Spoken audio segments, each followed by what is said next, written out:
We went out into the moonless and tortuous network of that incredibly ancient town, went out as the lights in the curtained windows disappeared one by one, and the dog star leered at the throng of cowled, cloaked figures that poured silently from every doorway and formed monstrous processions up this street and that, past the creaking signs and antediluvian gables, the thatched roofs and diamond-paned windows, threading precipitous lanes where decaying houses overlapped and crumbled together, gliding across open courts and churchyards where the bobbing lanthorns made eldritch drunken constellations.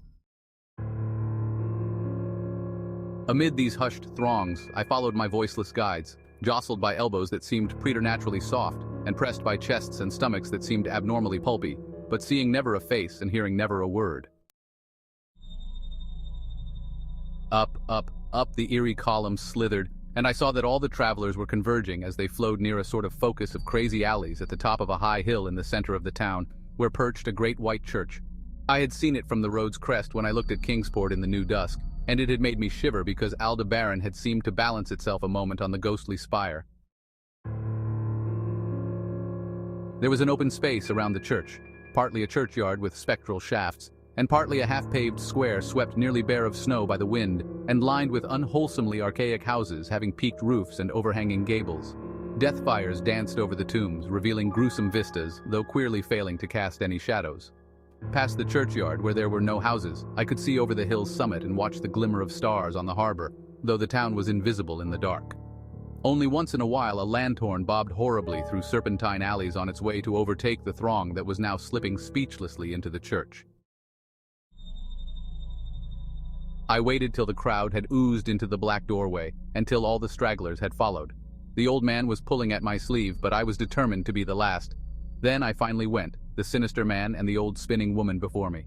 Crossing the threshold into that swarming temple of unknown darkness, I turned once to look at the outside world as the churchyard phosphorescence cast a sickly glow on the hilltop pavement. And as I did so, I shuddered. For though the wind had not left much snow, a few patches did remain on the path near the door, and in that fleeting backward look it seemed to my troubled eyes that they bore no mark of passing feet, not even mine. The church was scarce lighted by all the lanthorns that had entered it, for most of the throng had already vanished.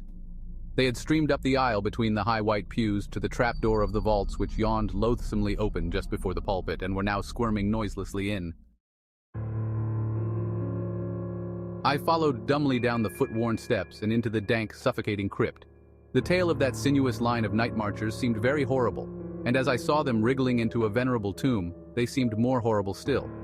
Then I noticed that the tomb's floor had an aperture down which the throng was sliding, and in a moment we were all descending an ominous staircase of rough-hewn stone. A narrow spiral staircase, damp and peculiarly odorous, that wound endlessly down into the bowels of the hill past monotonous walls of dripping stone blocks and crumbling mortar. It was a silent, shocking descent, and I observed after a horrible interval that the walls and steps were changing in nature, as if chiseled out of the solid rock.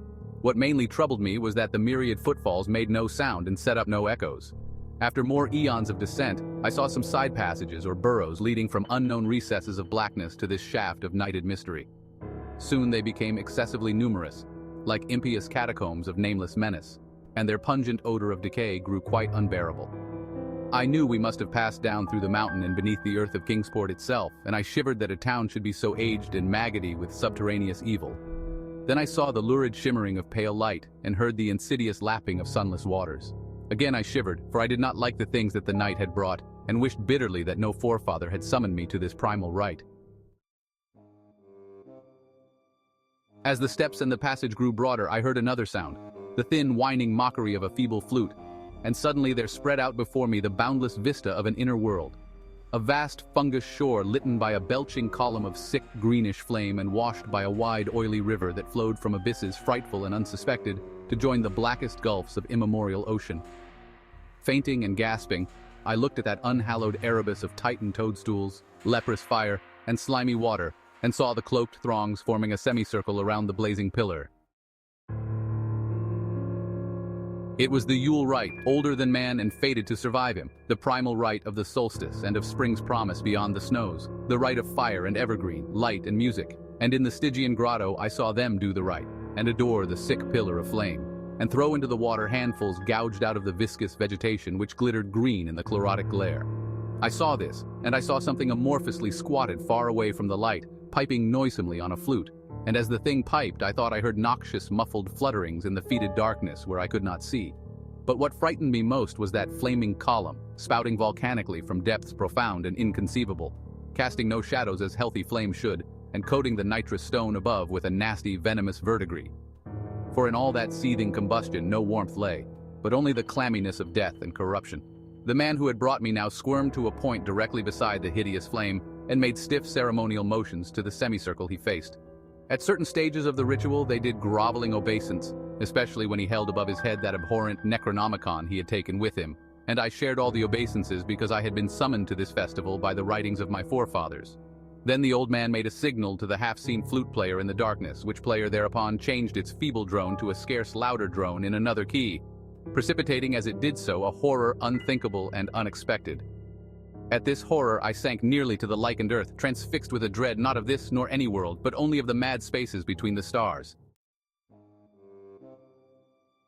Out of the unimaginable blackness beyond the gangrenous glare of that cold flame, out of the Tartarian leagues through which that oily river rolled uncanny, unheard and unsuspected, there flopped rhythmically a horde of tame, trained, hybrid winged things that no sound eye could ever wholly grasp, or sound brain ever wholly remember. They were not altogether crows, nor moles, nor buzzards, nor ants, nor vampire bats, nor decomposed human beings, but something I cannot and must not recall.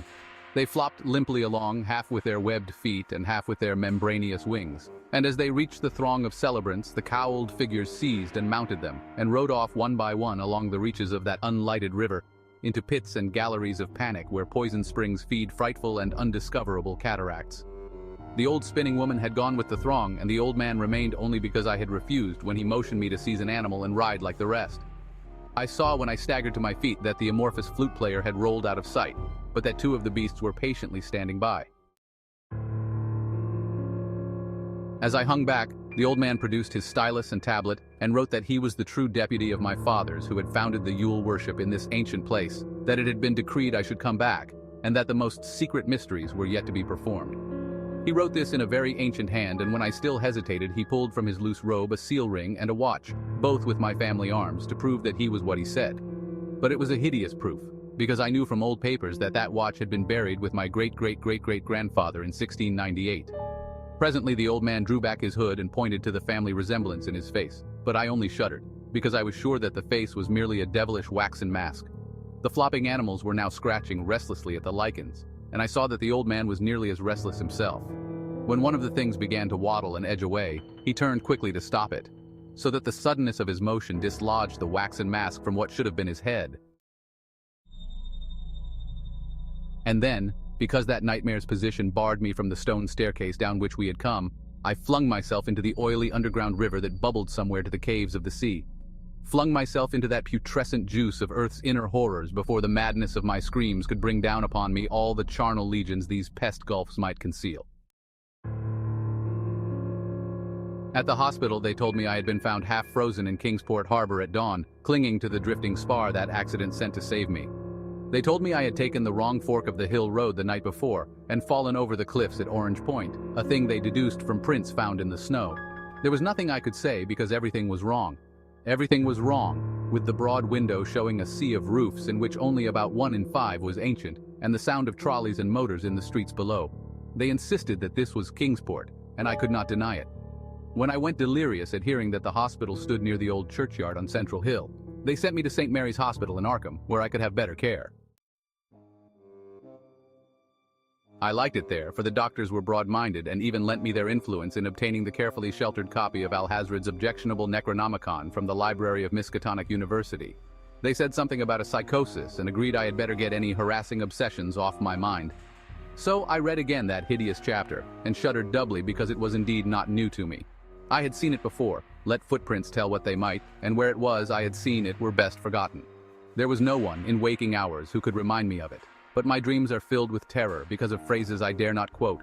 I dare quote only one paragraph, put into such English as I can make from the awkward Low Latin. The nethermost caverns, wrote the mad Arab, are not for the fathoming of eyes that see, for their marvels are strange and terrific. Cursed the ground where dead thoughts live new and oddly bodied, and evil the mind that is held by no head. Wisely did Ibn Shakabau say that happy is the tomb where no wizard hath lain, and happy the town at night whose wizards are all ashes.